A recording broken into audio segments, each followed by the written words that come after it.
Okay, hi Baron. I Hello. think we had our last interview in 2018, and when At I Mania? Or in Cologne and at oh Mania, yeah. so two times.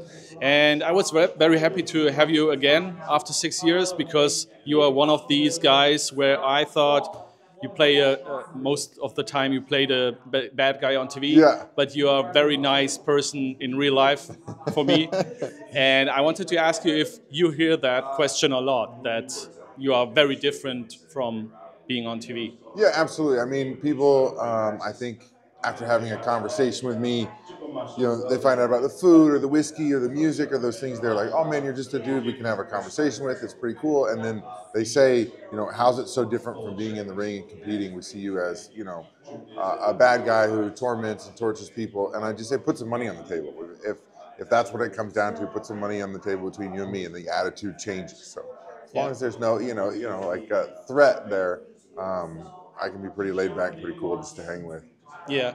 So I also saw your interview with Chris Van Vliet Yeah. some weeks ago, and I think we saw there a very different side of you because it was more personal. Yeah. And for me myself, I'm doing this for 10 or 11 years now, doing interviews.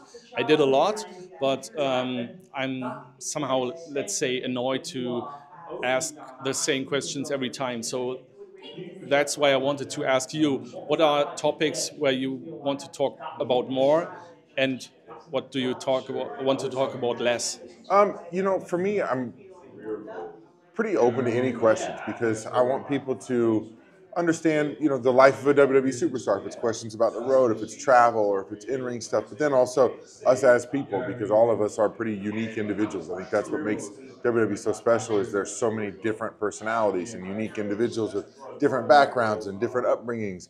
And so when we can bring people into our real life a little bit, open that door like I did on with Chris's show, um, I think they find a better connection to the superstar sometimes. So when you're getting those questions about your family or what you're grateful for, Chris always ends his interview with, Right. three things you're grateful for, or just the emotions of what you're doing. I think people can connect to who you are. And then I think that helps them connect to your personality on television because they understand you a little bit more, or they feel like part of your journey. So I enjoy the personal questions sometimes, Yeah. just because it is something different versus, what's your favorite match or, what's the best crowd? Like, because those are questions you can ask any superstar. I think Right. getting those questions that make you unique are what people can connect to. So, like, someone, like I got to Berlin here last night. I went and trained Jiu Jitsu. I went over and did some gi Jiu Jitsu in a gym with a bunch of random guys, met a bunch of random people, made a friend that was the instructor of the class, so now like I have ties to Germany because I was there with those guys that, they have no idea who I am or what I do. And, you're going in there and competing and trying to choke each other and stuff like that. So like now I have a bond. Like, so I feel like Yeah. when you get those questions about who you are as a person, you create that bond. I think it's pretty neat. So was it a training or was it like a show, jiu-jitsu? No, we did. They had a sparring class, so we did like Yeah. 7 or 8 live rounds, 5-minute rounds, and it Okay. was pretty awesome. And how long do you do that? I mean, practicing jiu-jitsu?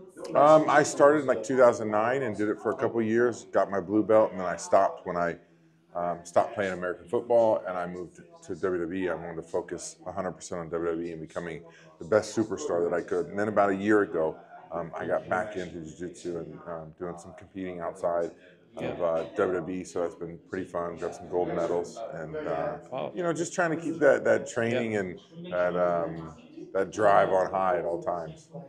And what are things here in Germany or Europe, especially, you are grateful for? I don't know, culture or food, or what is different from your everyday normal life in the United States? When I'm coming over to Germany or a lot of countries for that matter, I love kind of exploring the history. So I'll walk around and get coffee. I hit 3 coffee shops yesterday. I walked almost 10 miles around Berlin. Just appreciating the culture and the history. When you get over to Europe, especially, there's such a rich culture and the buildings and how the areas came about. Like it's pretty neat to go and walk by and touch pieces of the Berlin Wall or go over and see the different memorials. So I love that. I love seeing the cultural and history aspects of the areas we go. So that's always important to me to get out and experience that. Yeah. Speaking of your different entrance themes you had Yeah, before, I think there are a couple of yeah, we ones got a now, few. and also a new one. Um, which one did you like most, and what about your current one?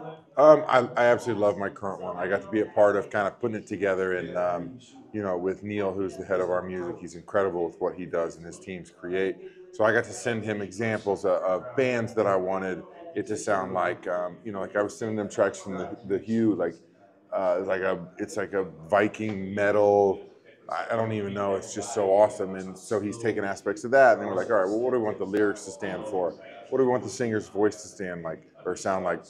So I got to be a part of all of that, and it was really neat. So that one makes this one really special because it was a message.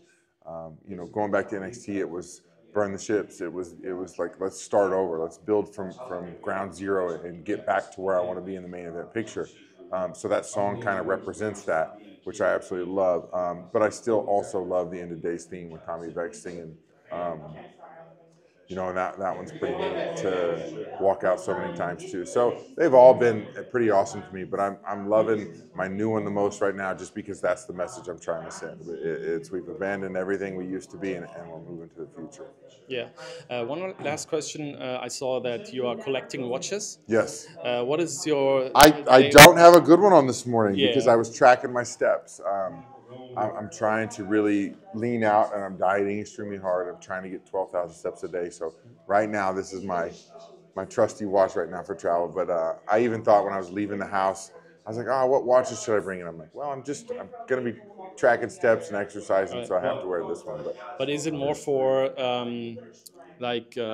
for fun collecting those, Yes, absolutely. or also like saving money, maybe selling in more? Well, I'm definitely later? spending money collecting these watches. No, I love them, and my wife gets on me all the time too because every time I get a new one, I'm like, I just got to sell one, and then it'll pay for this one, and I never sell any. She's like, you keep saying that, but you never sell any. So like, when I open my safe, they're falling out. It's a fun problem to have, but I just love the complexity of them. Whether it's a Rolex, a Patek, a Panerai, an AP.